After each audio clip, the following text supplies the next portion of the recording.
తాకట్లో ఉన్న బంగారాన్ని విడిపించి ఆ రోజున మార్కెట్ ధర కట్టి మిగిలిన డబ్బును మీకు అందిస్తుంది Kommuri gold.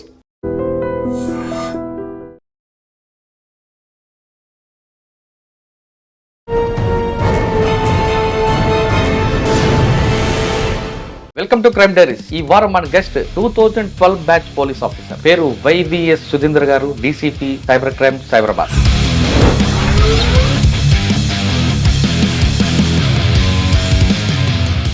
Sir, first posting లో మీకు మంచి కేసులు ఉంటాయి. ఒక మంచి కేసు చెప్పగలరు? ఫ్యామిలీ డిస్ప్యూట్ లోనే అయింది. అది కొడుకుని పేరెంట్స్ చంపేయడం అట్లా జరిగింది. ఏసీబీ టాస్క్ ఫోర్స్ రెండు బాగా పనిచేశారు మీరు. అందులో ఒక మంచి కేసు చెప్పగలరు? ఏసీబీలో ఒకటి టాస్క్ ఫోర్స్. ఏసీబీలో అంటే మీ అందరికీ బహుశా తెలిసి ఉంటుంది. జనరల్గా ఇది లాస్ట్ ఇయర్ జనవరిలో ఒక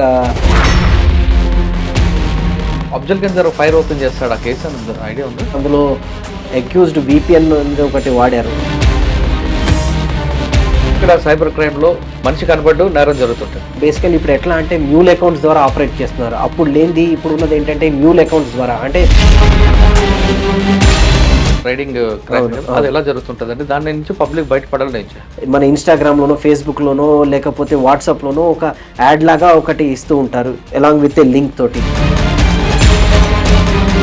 సార్, ఇందులో పడకుండా ఉండాలంటే మనం ఏం చేయాలి? చాలా బాధ అనిపించింది ఏంటంటే రిటైర్డ్ పర్సన్స్ ఎంతో మంది ఇందులో ఇన్వెస్ట్ చేసేస్తున్నారు. వాళ్ళ సేవింగ్స్ అన్నీ పోతున్నాయి. ఎటువంటి APK links or if not any link, advertisement link ఇది ఉంది అని క్లిక్ చేయండి. సైబర్ క్రైమ్లో మ్యాట్రిమోనియల్ కేసులు కూడా కనిపిస్తుంటాయండి.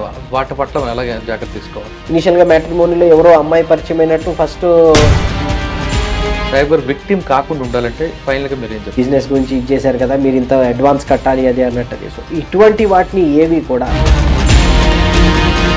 హనీ ట్రాప్ గురించి చెప్పండి. ఏ విధంగా మోసం జరుగుతుంటే దాంట్లో మనం పడిపోకుండా ఏం చేయాలి? హనీ ట్రాప్ అది ఐడెంటిఫై చేయాలంటే ఒకటి ఫస్ట్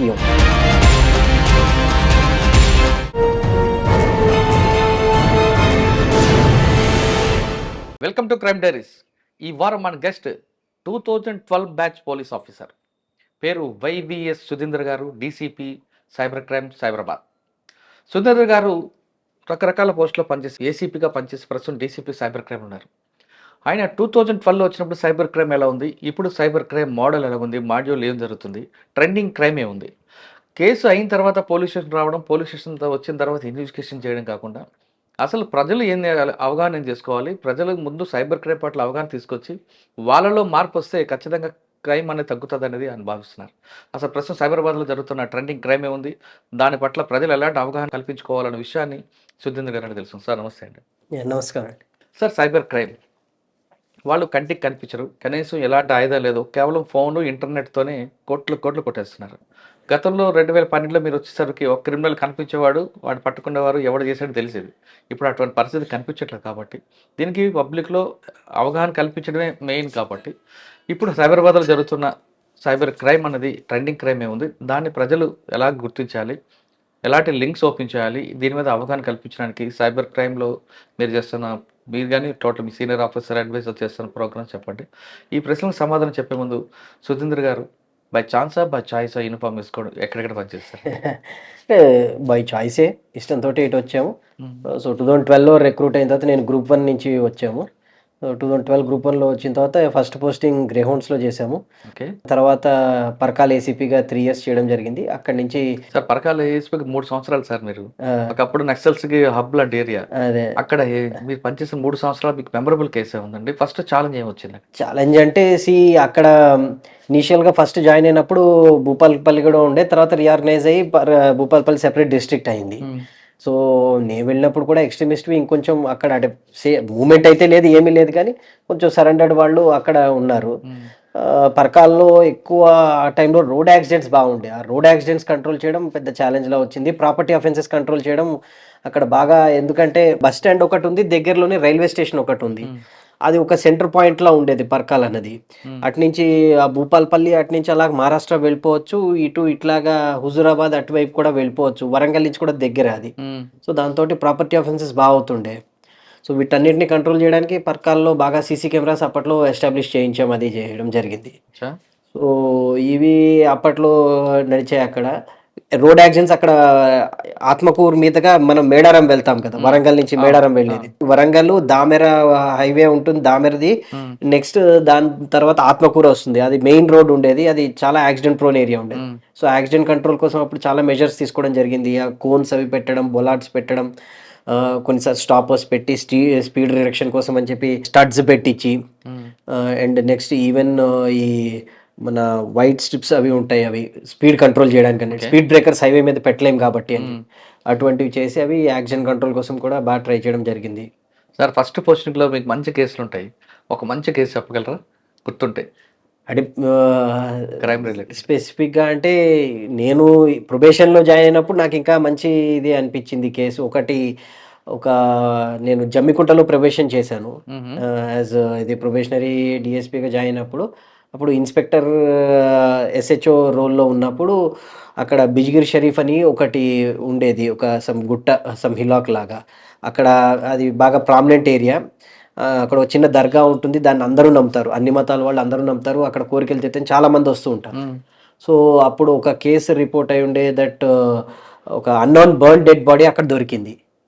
సో అది ఎట్లాగా ఎవరిది ఏంటి అది అని చెప్పని ఐడెంటిఫై చేసి, బాడీ ఐడెంటిఫై చేసి, నెక్స్ట్ ఎవరు అక్కడ ఇది చేసింది అది అనడం ఫస్ట్ టైం. అంటే మేము మామూలు థియరీగా అకాడమీలో నేర్చుకోవడం వేరు, ప్రాక్టికల్గా చూడడం వేరు కాబట్టి ఫస్ట్ టైం అటువంటి కేసు చూడడంతో అది నాకు ఫస్ట్ ఎక్స్పీరియన్స్. అది కొంచెం ఇనిషియల్గా ఫస్ట్లో కొంచెం కంగారు పడ్డా, కానీ మెల్లిగా ఇన్వెస్టిగేషన్ చేస్తూ ఫైనల్గా అది ట్రేస్ చేసి అక్యూజ్ని పట్టుకుని అందరినీ కూడా రిమాండ్ చేయడం కూడా జరిగింది. సో సార్ అన్నోన్ బాడీ అంటున్నారు కదా, ముందు బాడీని ఐడెంటిఫై చేశారా లేదా డైరెక్ట్ అక్యూజర్ మీద ఫోకస్ చేశారా?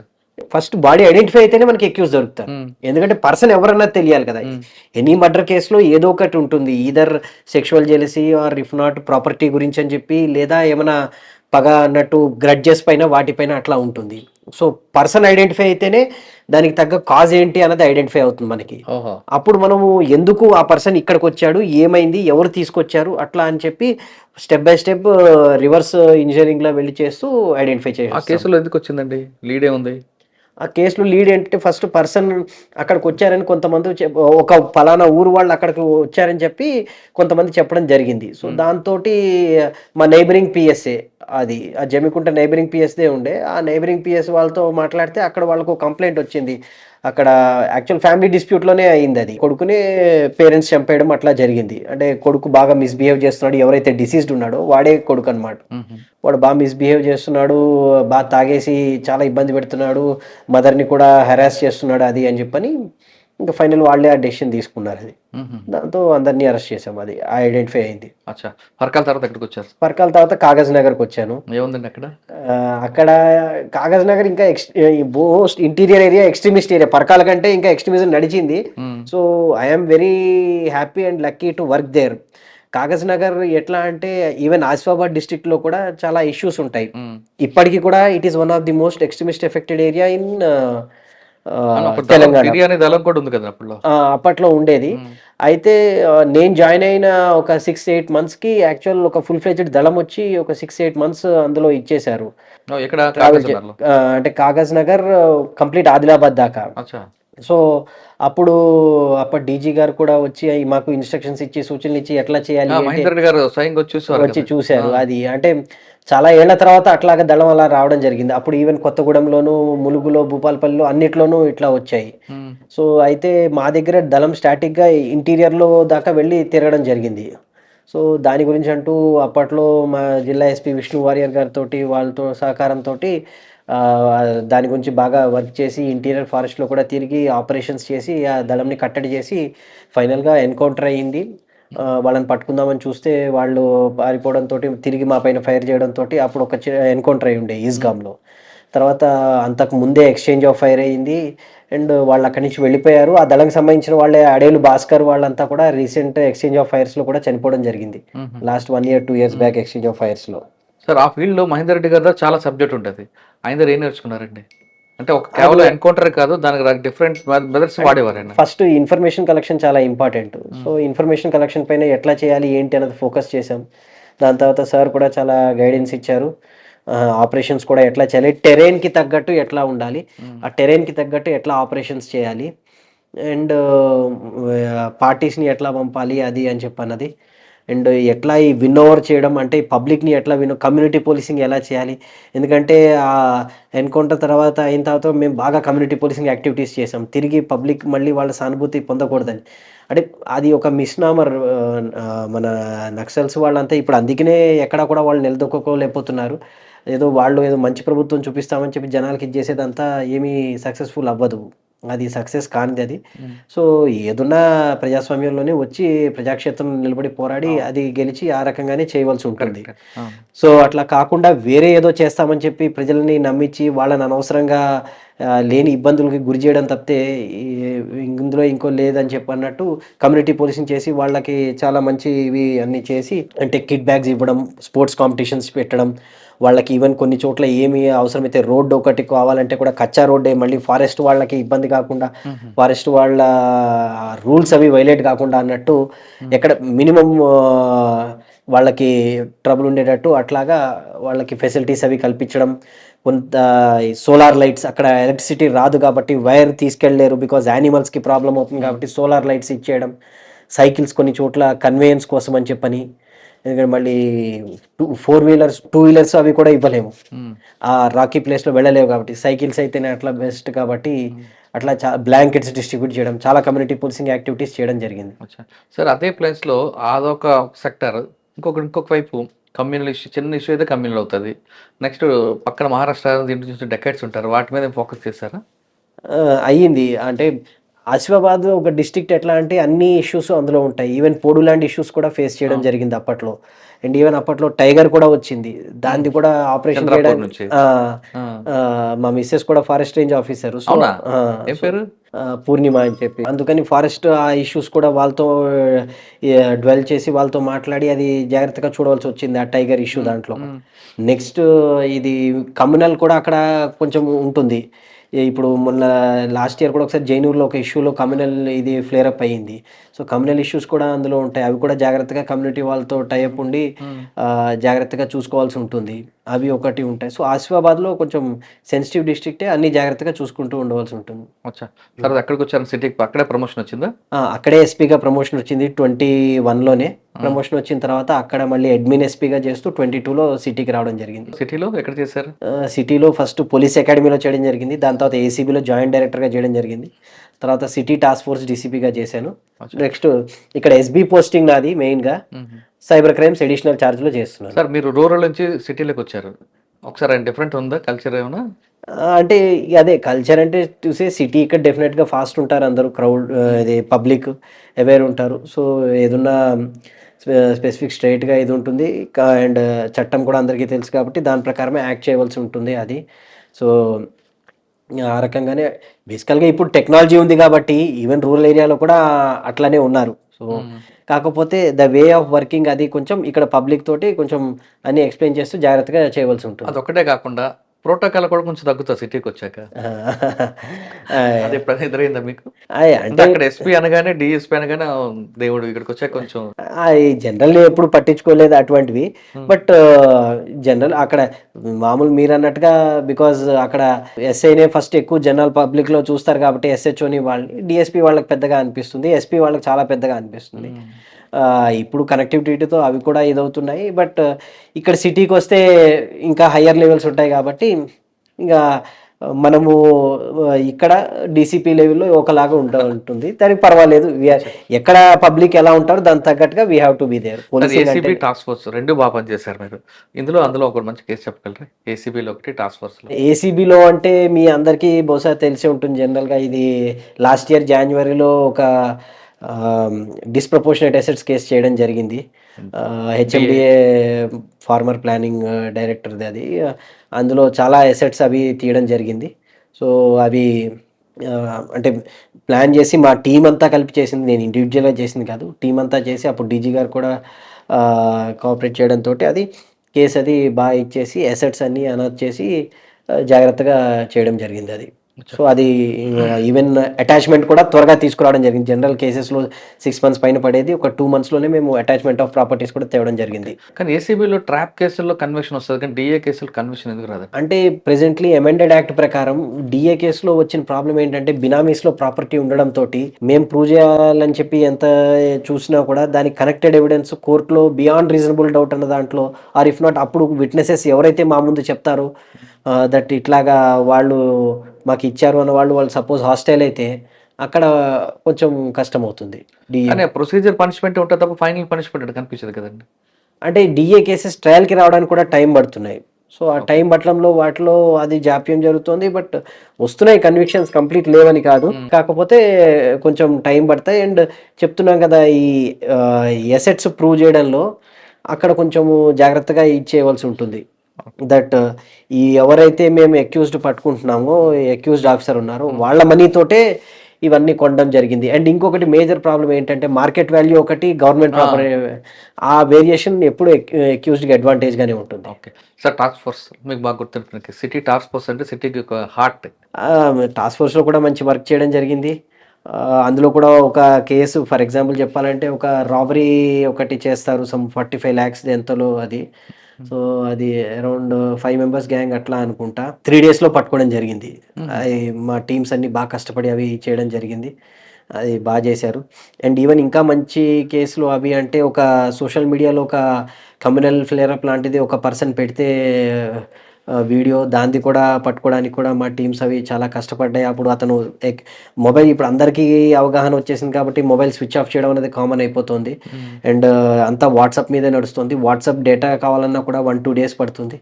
అట్లా 1 by 1 అతన్ని ట్రాక్ చేస్తూ 1 week తర్వాత అయినా కూడా మేము కంటిన్యూస్ చేస్తూ పట్టుకోవడం జరిగింది. టాస్క్ ఫోర్స్లో ఎప్పటి వరకు చేశారంటే మీరు? ఐ థింక్ November 23rd దాకా, November 24th ఇక్కడ రిపోర్ట్ చేశారు. అవునా సార్? అప్పుడు అఫ్జల్ గంజ్ గారు ఫైర్ ఓపెన్ చేస్తాడు, ఆ కేసు అని ఐడియా ఉందా?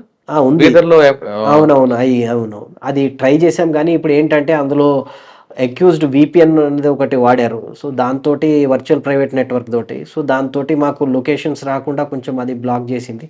అయినా ఐ థింక్ ఇప్పుడు పర్స్యూ చేస్తున్నారు అనుకుంటా అది కేసు. ఇంకా ఆ కేసు ఐడియా ఉందండి? బీదర్ నుంచి ఎలా వచ్చాడు? అవును, తెలుసు. బీదర్ నుంచి వచ్చిన తర్వాత ఇక్కడ కూడా అఫెన్స్ చేశాడంటే అప్పటి వరకు ఉన్న మనకి సిస్టమ్ అంతా ఏం చేసినట్లేదు. అంటే టు సే అక్కడ అఫెన్స్ అయిన తర్వాత ఇక్కడ అలర్ట్ చేసాము. కాకపోతే మనకి కమ్యూనికేషన్ రావడంలో కరెక్ట్ అలర్ట్ చేసాం, చెకింగ్ కూడా అవుతోంది. బట్ ఫొటోస్ రాలేదు మాకు ఎవరు అని చెప్పన్నది. సో ఫొటోస్ రావడానికి టైం పట్టడంతో మనకి ఇది వచ్చింది. టాస్క్ ఫోర్స్ తర్వాత సైబర్ క్రైమ్కి వచ్చారు. ఇక్కడ సైబర్ క్రైమ్లో మనిషి కనబడ్డు నేరం జరుగుతుంటుంది. ఈ నేరాలు అరికట్టడానికి ఏం చేయాలంటే, ప్రజల్లో అవగాహన లేకపోవడం, అమాయకత్వమా, లేదు ప్రజల్లో అత్యాస? అంటే వాళ్ళు జనరల్గా పబ్లిక్ సైకాలజీ పైన యాక్ట్ చేసి ఇచ్చేస్తున్నారు.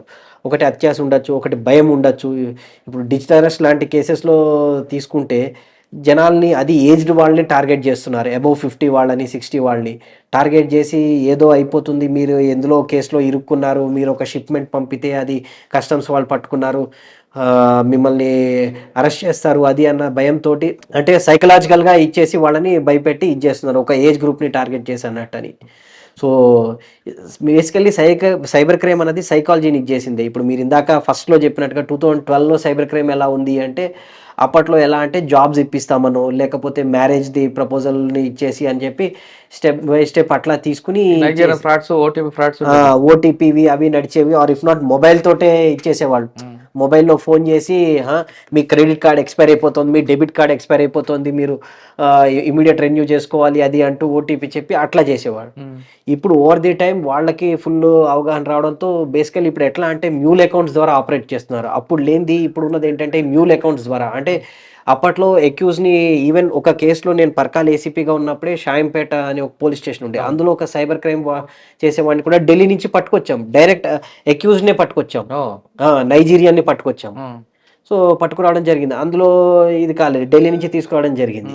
బట్ ఇప్పుడు యాక్చువల్ అక్యూజ్డ్ అంతా కూడా షిఫ్ట్ అయిపోయి వేరే దగ్గరికి వెళ్ళి వాళ్ళు ఈ మ్యూల్ అకౌంట్స్ ద్వారా ఆపరేట్ చేయిస్తూ ఈ మ్యూల్ అకౌంట్ వాళ్ళని ఫ్రంట్ పెడుతున్నారు. సో ఇప్పుడు ఎలా అంటే, టు సే సైకాలజీని చేసినట్టు ఇప్పుడు current running trends of cyber crime అంటే డిజిటల్ అరెస్ట్ ఒకటి, ట్రేడింగ్ ఫ్రాడ్ ఒకటి బాగా నడుస్తున్నవి. ఇవి అంటే సైబరాబాద్లో ఎక్కువ రిపోర్ట్ అయ్యే కేసులు ఏమండి? Mean to trading fraud maximum, digital arrest కొంచెం పబ్లిక్ అవేర్నెస్ ద్వారా తగ్గింది. ఇంకొకటి పార్ట్ టైం జాబ్ ఫ్రాడ్లు అంటూ అవి కూడా బాగా నడుస్తున్నాయి. సో ఈ 3 మేజర్ కేటగిరీ ఆఫ్ క్రైమ్స్ ఇవి. అచ్చా. రిమైనింగ్ అదర్వి మ్యాట్రిమోనియల్ ఫ్రాడ్, సెక్స్టార్షన్ కానీ ఇంకా అండ్ అదర్ మామూలు విషింగ్ ఫ్రాడ్స్ ఇవన్నీ తక్కువ బట్ వస్తూ ఉంటాయి. అచ్చా. బట్ మేజర్ అయితే ట్రేడింగ్ ఫ్రాడ్ విపరీతంగా నడుస్తుంది. అక్కడ పబ్లిక్ కి ఒక ఆశ చూపించి దాని ద్వారా వాళ్ళు ట్రేడింగ్ క్రైమ్ ఎక్కువ నడుస్తుంది కదా. అవును. ట్రేడింగ్ క్రైమ్ అవును, కదా, అది ఎలా జరుగుతుంటదండి? దాని నుంచి పబ్లిక్ బయటపడాలని ఏం చేయాలి? అంటే ట్రేడింగ్ ఫ్రాడ్ది ఎట్లా చేస్తారంటే ఒక సమ్ కైండ్ ఆఫ్ మన ఇన్స్టాగ్రామ్లోనో ఫేస్బుక్లోనో లేకపోతే వాట్సాప్లోనో ఒక యాడ్ లాగా ఒకటి ఇస్తూ ఉంటారు అలాంగ్ విత్ ఏ లింక్ తోటి. మీరు ట్రేడింగ్ చేస్తే మీకు చాలా ప్రాఫిట్స్ వస్తాయి, మీకు తక్కువ అమౌంట్ తోటి ఎక్కువ ఇంట్రెస్ట్ ఇది గెయిన్ చేసేటట్టు ట్రేడింగ్ చేయొచ్చు, ఈ స్టాక్స్లో ఇట్లాగా ఇచ్చేస్తే అని చెప్పి అని అంటారు.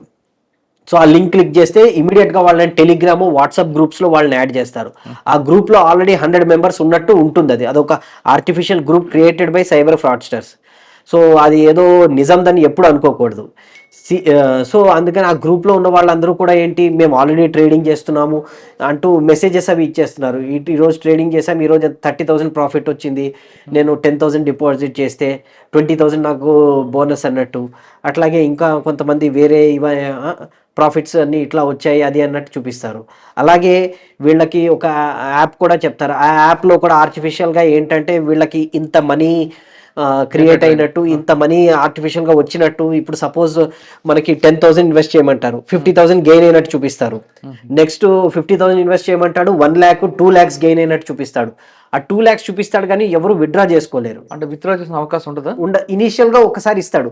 వాళ్ళు ఎలా అంటే మెల్లిగా మన సైకాలజీని ఇది చేసుకుని మెల్లిగా టెంప్ట్ చేస్తారు. ఫస్ట్ 10,000 విత్డ్రా చేసుకోవడానికి అలౌ చేస్తాడు.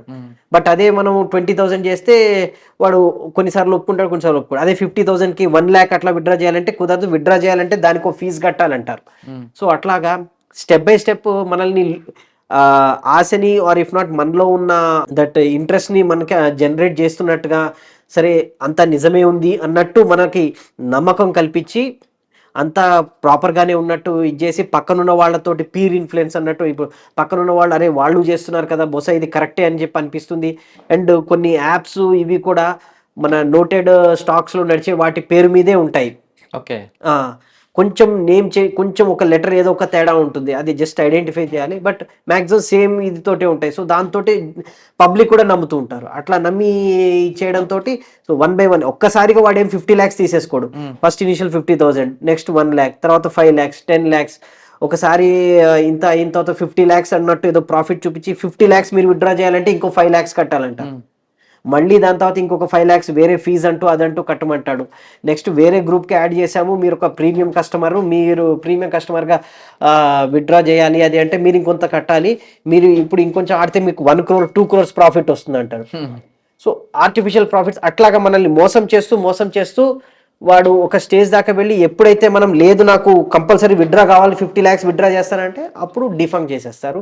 మొత్తం గ్రూప్ అంతా డిఫంక్ట్ అయిపోతుంది, అందరూ మాయమైపోతారు, ఎవరు ఉండరు, ఏమీ కనపడతారు. ఈ తరహా కేసులు ఎన్ని ఉంటాయి మీ దగ్గర? బాగానే వస్తున్నాయి, ఆల్మోస్ట్ డైలీ వస్తున్నాయి. ఏదో ఒక రకంగా ట్రేడింగ్ ఫ్రాడ్ అనేది డైలీ క్రైమ్ లా అవుతుంది. సార్ ఇందులో పడకుండా ఉండాలంటే మనం ఏం చేయాలంటే పబ్లిక్ బేసికల్ గా ఫస్ట్ థింగ్ డైరెక్ట్ కమ్యూనికేషన్ లేకుండా ఏ వచ్చినా, అంటే ఫోన్ కాల్ అయినా కూడా ఏదన్నా వచ్చినా పర్టికులర్ వాట్సాప్ కానీ సోషల్ మీడియా ఇన్స్టాగ్రామ్ కానీ ఫేస్బుక్ వచ్చేవి మాత్రం 80% నమ్మకూడదని నేను పబ్లిక్ని రిక్వెస్ట్ చేస్తున్నాను. నెక్స్ట్ ఫోన్ కాల్స్లో వాటిని కూడా నమ్మద్దు. ఏదున్నా ఫిజికల్గా వెళ్ళి చూసుకుని ఫిజికల్గా సాటిస్ఫై అయితేనే, ఆఫీస్ చూసి అవి చూస్తేనే ట్రేడింగ్ అవి చేయాలి.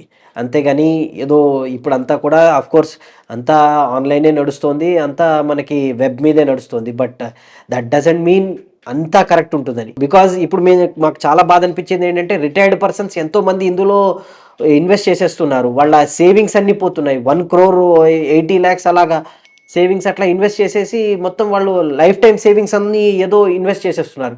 ఒక ల్యాండ్ మీద ఇన్వెస్ట్ చేయడానికి 10 times ఆలోచిస్తారు, అటువంటిది ఇటువంటి వాటిపైన ఎట్లా ఇన్వెస్ట్ చేస్తున్నారు అన్నది నాకు చాలా బాధ కలుగుతూ ఉంటుంది. సో ఏమైనా ఇటువంటి వస్తే అడ్వర్టైజ్మెంట్వి అవి ఏవి నమ్మద్దని నేను కోరుతున్నాను. ఏదున్నా ఫిజికల్గా ఆఫీస్కి వెళ్ళి వెరిఫై చేసుకోవాలి అంతే. అప్పుడు కానీ ఎందుకంటే దాంట్లో కూడా ఇన్వెస్ట్ చేయొద్దు. ఎటువంటి APK links or if not any link, advertisement link ఇది ఉంది అని క్లిక్ చేయొద్దు. ఓకే. ఇది కాకుండా ఇంకో క్రైమ్ ఏముందండి? డిజిటల్ అరెస్ట్ ఇందాక చెప్పింది, అది కొంచెం తగ్గింది బట్ స్టిల్ ఇంకా ఉంటుంది అది. డిజిటల్ అరెస్ట్ అన్నది ఏంటంటే బేసికల్గా చెప్పే కదా ఇందాక, పర్టికులర్ ఏజ్ గ్రూప్ తీసుకుని వాళ్ళని తీసుకుని టార్గెట్ చేయడం. ఫస్ట్ బేసికల్గా వాళ్ళకి ఏంటంటే మీ ఇది వాళ్ళకి వాట్సాప్ ద్వారా మెయిల్స్ ద్వారా వాళ్ళకి వస్తాయన్నమాట.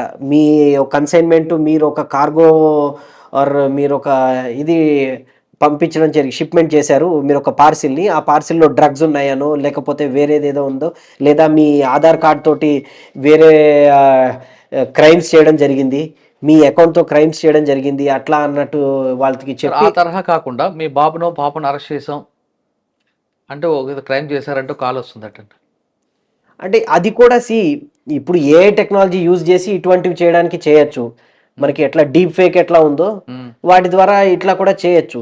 ఎనీథింగ్ వాడు ఎవరైనా అట్లా చెప్పినప్పుడు ఫస్ట్ గుర్తుంచుకోవాలి, పోలీస్ వాళ్ళు ఎప్పుడూ కూడా కాల్ చేసి ఇట్లా మిమ్మల్ని అరెస్ట్ చేస్తున్నాం మీది ఇలా ఉందని చెప్పరు. ఏ పోలీస్ వాడైనా ఫోన్ చేసి పోలీస్ స్టేషన్కి రండి అని అంటారు తప్పితే మిమ్మల్ని ఎంక్వైరీ చేయాలి, విచారించాలి ఈ కేసులో పోలీస్ స్టేషన్కి చెప్తారు. సో ఎవరో బయట పోలీస్ స్టేషన్ వాడు ముంబై నుంచో గుజరాత్ నుంచో ఢిల్లీ నుంచో వాళ్ళు ఫోన్ చేసి ఇట్లాగా మీరు అరెస్ట్ అయిపోయారు అది అని ఎట్టి పరిస్థితుల్లో చెప్పరు. పోలీసులు అరెస్ట్ చేస్తే కూడా వచ్చిన తర్వాత డైరెక్ట్ ఫేస్ టు ఫేసే చెప్తారు మిమ్మల్ని అరెస్ట్ చేస్తున్నామని, తప్పితే ప్రొసీజర్ ప్రకారం ఈ ఆన్లైన్ ద్వారా వాటి ద్వారా చెప్పరు. సో అటువంటివన్నీ మోసాలే, అటువంటివి అసలు నమ్మకూడదు, అటువంటి నమ్మి అమౌంట్ కూడా ట్రాన్స్ఫర్ చేయొద్దు. సార్ మీరు 3 చెప్పారు, ఇంకొకటి ఉందా కొత్తగా? ఈ పార్ట్ టైం జాబ్ ఫ్రాడ్ అంటూ ఇది కూడా ఏంటంటే ట్రేడింగ్ లాంటిది. ఇందులో ఏంటంటే జాబ్ ఇప్పిస్తామన్నట్టు ఏవో టాస్క్లు అసైన్ చేస్తారు. టాస్క్ అంటే మీరు ఈ పని చేయండి, మీరు ఈ పని చేస్తే మీకు ఇన్ని పాయింట్స్ వస్తాయి, నెక్స్ట్ ఇంకొక పని చేయండి ఈ పాయింట్స్ వస్తాయి, ఓకే మీరు వచ్చాయి కదా మీరు నెక్స్ట్ లెవెల్కి ఎలిజిబుల్ అవుతున్నారు, ఆ లెవెల్లో ఎలిజిబుల్ అవ్వాలంటే మీరు ఇంత కట్టాలి అని చెప్పి 1 by 1 వాళ్ళకి ఏవో టాస్క్లు అట్లా ఇస్తూ వాళ్ళని లూట్ చేస్తూ మీరు ఇనీషియల్ ఫస్ట్ లెవెల్ క్వాలిఫై అయ్యారు, సెకండ్ లెవెల్ క్వాలిఫై అయ్యారు అట్లా అన్నట్టు ఇచ్చేస్తూ వాళ్ళని మళ్ళీ సేమ్ డబ్బులు ఇన్వెస్ట్ చేయమన్నారు. అందులో మోసపోకుండా ఉండాలంటే ప్రజలు ఏం చేయమంటారు? అంటే ఎనీథింగ్ ఇటువంటివి ఒకటే నేను చెప్పేది ఏంటంటే అందులో కూడా గ్రూప్స్లో యాడ్ చేస్తారు, అందులో కూడా ఇవే వాట్సాప్ టెలిగ్రామ్ వీటితోటే నడుస్తూ ఉంటుంది.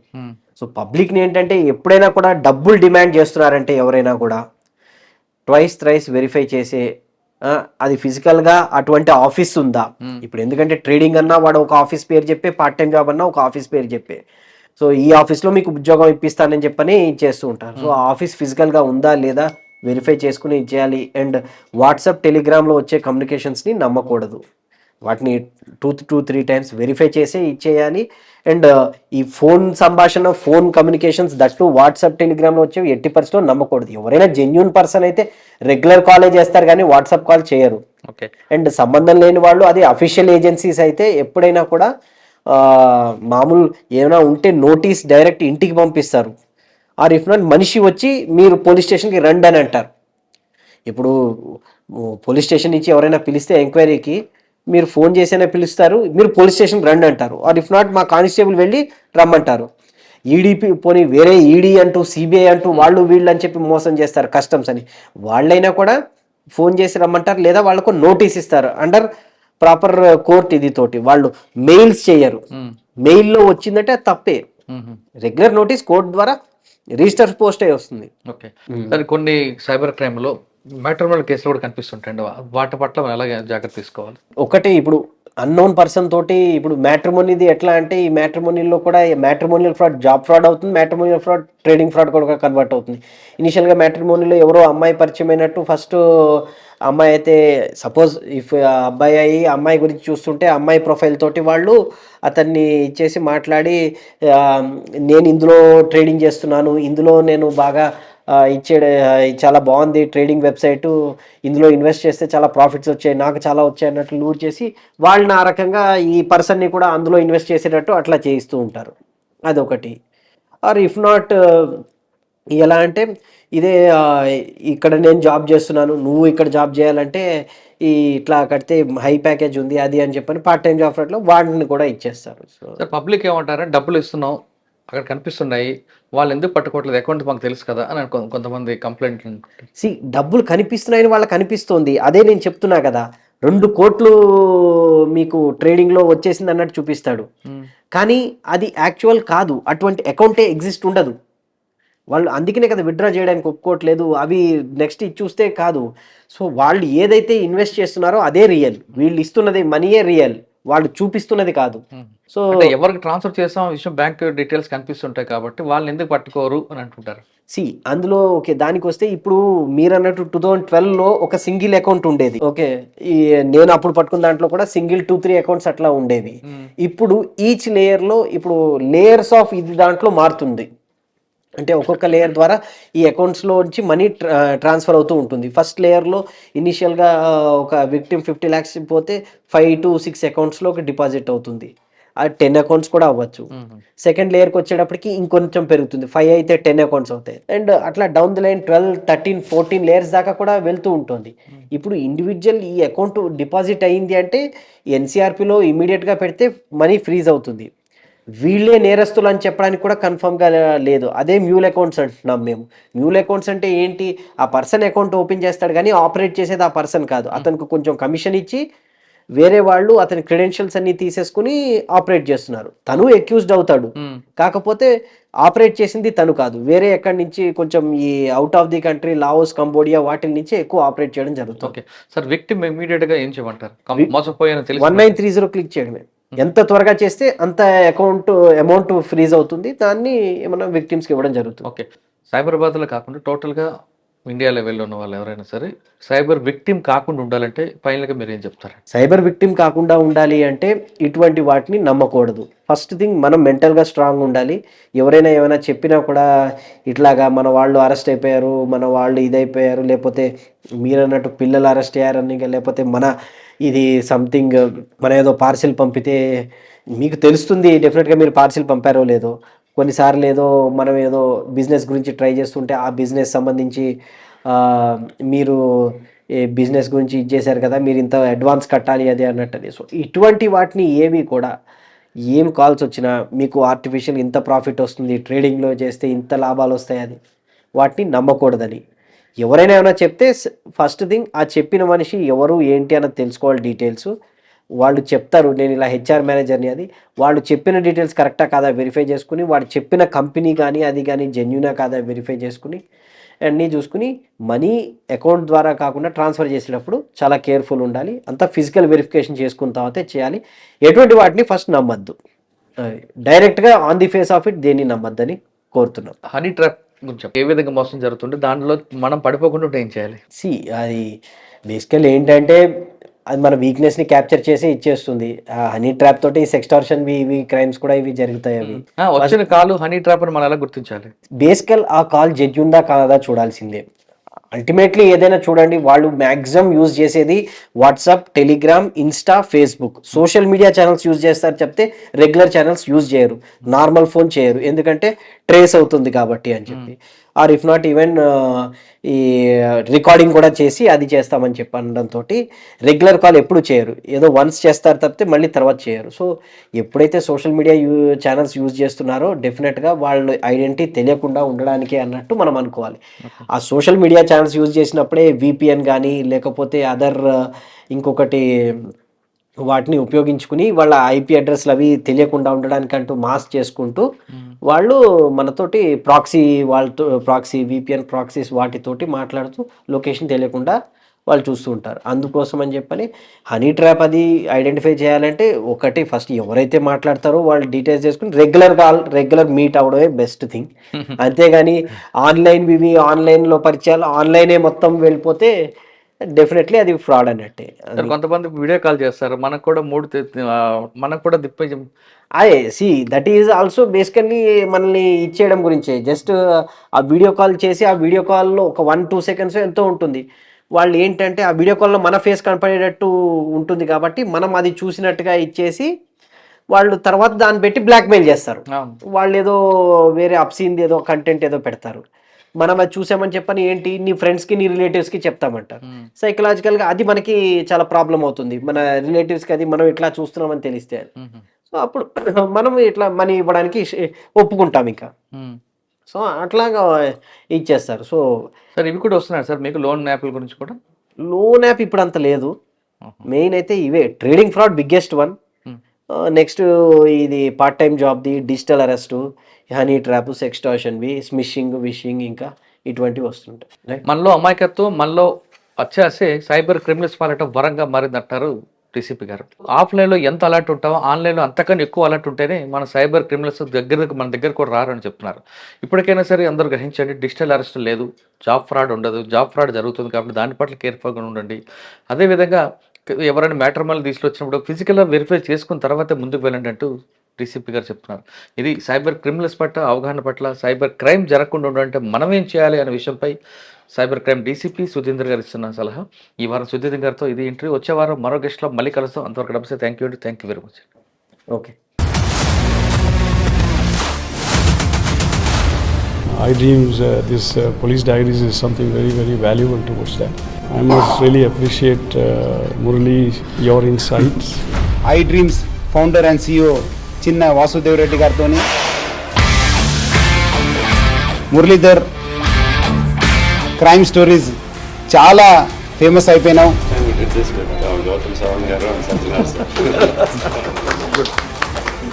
Well done. Congratulate him for doing so well, and I congratulate him, his boss also for doing so well.